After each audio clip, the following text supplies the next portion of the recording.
Hi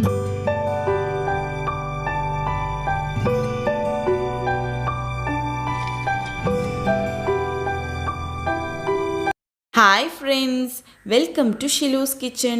ഇന്ന് ഞാൻ വന്നിട്ടുള്ളത് ഒരു കിടിലൻ ടൊമാറ്റോ പ്യൂരി ചിക്കൻ്റെ റെസിപ്പിയുമായിട്ടാണ്. അപ്പോൾ വീഡിയോയിലേക്ക് പോകുന്നതിന് മുന്നേ നിങ്ങൾ ആദ്യമായിട്ടാണ് ഈ ഒരു ചാനൽ കാണുന്നതെങ്കിൽ ഒന്ന് സബ്സ്ക്രൈബ് ചെയ്യാനും തൊട്ടടുത്ത ബെല്ലൈക്കണിൽ ഓൾ ഓപ്ഷൻ കൊടുക്കാനും മറക്കരുത്. അപ്പോൾ ശരി, നമുക്ക് നേരെ വീഡിയോയിലേക്ക് പോകാം. അപ്പോൾ നമുക്കിതിനാവശ്യമായിട്ടുള്ളത് 1 കിലോ ചിക്കൻ കഴുകി വൃത്തിയാക്കി വെച്ചിട്ടുള്ളത്. ഇനി അതിനകത്തേക്ക് 1 ടീസ്പൂൺ ഗരം മസാല ചേർത്ത് കൊടുക്കണം. മുളക് പൊടി 2 ടീസ്പൂൺ, മഞ്ഞൾപ്പൊടി 1/4 ടീസ്പൂൺ, സോയാ സോസ് ഒരു 2 ടീസ്പൂൺ നമ്മളിപ്പോൾ ചേർത്ത് കൊടുത്തതിന് ശേഷം നമ്മൾ ആവശ്യത്തിന് ഉപ്പ് ഇട്ട് കൊടുക്കണം. എന്നിട്ട് നല്ലതുപോലെ മിക്സ് ചെയ്തിട്ട് എടുക്കണം. ആവശ്യത്തിന് ഉപ്പിട്ട് കൊടുത്തതിന് ശേഷം നന്നായിട്ടൊന്ന് കൈവച്ച് ഇതുപോലെ മിക്സ് ചെയ്ത് കൊടുക്കണം. അപ്പോൾ നമ്മുടെ സോയാ സോസ് ചേർക്കുമ്പോൾ നമ്മുടെ ഈ ഒരു ചിക്കന് നല്ലൊരു ടേസ്റ്റൊക്കെ കിട്ടും. നമ്മളിതിപ്പോൾ ഫ്രൈ ചെയ്തെടുക്കാനാണ് പോണത്. അപ്പോൾ ഇനി ഞാൻ കുറച്ച് കറിവേപ്പില, 3 ചുവന്നുള്ളി, കുറച്ച് വെളുത്തുള്ളി, ഒരു കഷ്ണം ഇഞ്ചി, ഇത്രയും ഞാൻ എടുത്ത് വെച്ചിട്ടുണ്ട്. ഇനി നമ്മളെ മെയിൻ ഇൻഗ്രീഡിയൻ്റ് ആയിട്ടുള്ള ടൊമാറ്റോ 4 എണ്ണം ഞാൻ എടുത്തിട്ട് നന്നായിട്ട് കുറച്ച് വെള്ളം ഒഴിച്ചിട്ട് അത് വേവിച്ചുള്ളതാണിത്. അപ്പോൾ അത് നമ്മൾ വേവിച്ചതിന് ശേഷം നമുക്കിതൊന്ന് അരച്ചെടുക്കണം. അപ്പോൾ ഇതാണ് നമ്മുടെ ഗ്രേവീൻ്റെ മിക്സ്. അപ്പോൾ ഇതിലാണ് നമ്മളിനി ചിക്കൻ കുക്ക് ചെയ്തെടുക്കാൻ പോകുന്നത്. അപ്പോൾ ഇതെല്ലാം കൂടിയിട്ട് നല്ല ഫൈനായിട്ട് നമ്മൾ ഒന്ന് അരച്ചെടുക്കണം. ഞാൻ ചെറിയൊരു കഷ്ണം സവാളയും കൂടി ഇതിൻ്റെ കൂടെ ചേർത്ത് കൊടുക്കുന്നുണ്ട്. അപ്പോൾ സവാള കൂടുതൽ എടുക്കേണ്ട, ഒരു പകുതി സവാള എടുത്താൽ മതി. നമ്മൾ ടൊമാറ്റോ ആണ് കൂടുതലായിട്ട് എടുക്കേണ്ടത്, ബാക്കിയെല്ലാം കുറച്ച് മതി. ഇനി ഇഞ്ചി നമ്മൾ ചെറുതായിട്ടൊന്ന് കട്ട് ചെയ്ത് കൊടുത്തതിന് ശേഷം നമുക്കൊന്ന് ഇതിനകത്തിട്ട് നന്നായിട്ടൊന്ന് അരച്ചെടുക്കാം. എന്നിട്ട് നമുക്കിതൊന്ന് കുറുക്കിയെടുക്കണം. അപ്പം ഞാൻ അതിന് വേണ്ടിയിട്ടൊരു പാത്രം അടുപ്പത്ത് വെച്ചിട്ടുണ്ട്. അതിനകത്തേക്ക് നമ്മൾ ഈ അരച്ചിട്ടുള്ള ടൊമാറ്റോൻ്റെ മിക്സ് ചേർത്ത് കൊടുക്കണം. അപ്പോൾ ഇനി ഇത് നമ്മൾ നന്നായിട്ടൊന്ന് മിക്സ് ചെയ്ത് കൊടുക്കുക.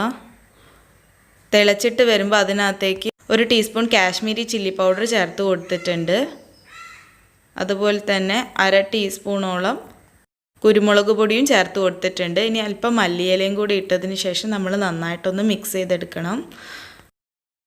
കുറച്ച് ഉപ്പ് പൊടിയും കൂടി ഇട്ട് കൊടുത്തിട്ടുണ്ട്. അപ്പോൾ നമ്മൾ ചിക്കനകത്ത് ഓൾറെഡി ഉപ്പ് ഇട്ടുകൊണ്ട് നോക്കിയിട്ട് വേണം ചേർക്കാനായിട്ട്. മാത്രമല്ല നമ്മൾ സോയാ സോസൊക്കെ ഇട്ട് കൊടുത്തതാണ്. ഇനി നമ്മൾ ചിക്കൻ പൊരിച്ചെടുക്കണം.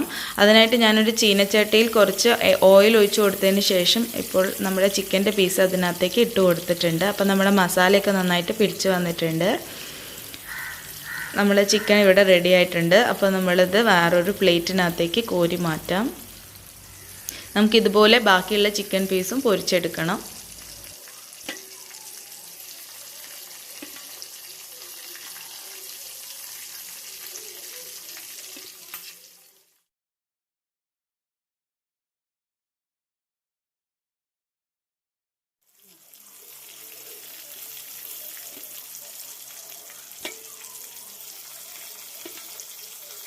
അപ്പോൾ നമ്മുടെ ചിക്കൻ പീസൊക്കെ ഇതാ നന്നായിട്ട് ഫ്രൈ ആയിട്ട് വന്നിട്ടുണ്ട്. ഇനി നമ്മൾ ഒരു പാത്രം അടുപ്പത്ത് വെച്ചതിന് ശേഷം ഈ ചിക്കൻ പൊരിച്ച ഓയിൽ അതിനകത്തേക്ക് ചേർത്ത് കൊടുക്കുക. ശേഷം ഒരു 20 ചെറിയുള്ളി ഞാനിവിടെ കട്ട് ചെയ്ത് വെച്ചിട്ടുണ്ട്. അത് ഇതിനകത്തേക്ക് ചേർത്ത് കൊടുത്തതിന് ശേഷം നമുക്ക് നന്നായിട്ടൊന്ന് വഴറ്റിയെടുക്കണം.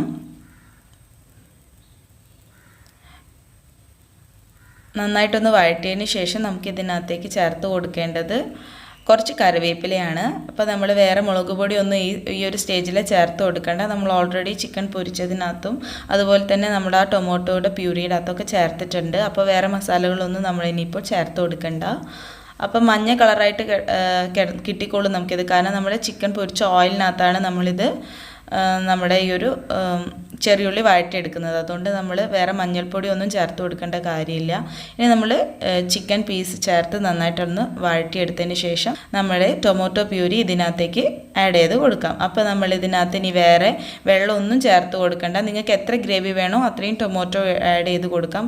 ഇനി നിങ്ങൾക്ക് വേണമെങ്കിൽ കുറച്ച് വെള്ളം ചേർക്കണമെങ്കിൽ നമ്മൾ ടൊമാറ്റോ പ്യൂരി ഉണ്ടാക്കുന്ന സമയത്ത് ടൊമാറ്റോ കുക്ക് ചെയ്ത വെള്ളം വേണമെങ്കിൽ കുറച്ച് ചേർത്ത് കൊടുക്കാം. അപ്പോൾ ഇനി നമ്മളിത് ഒരുപാടൊന്നും തിളപ്പിക്കേണ്ട കാര്യമില്ല.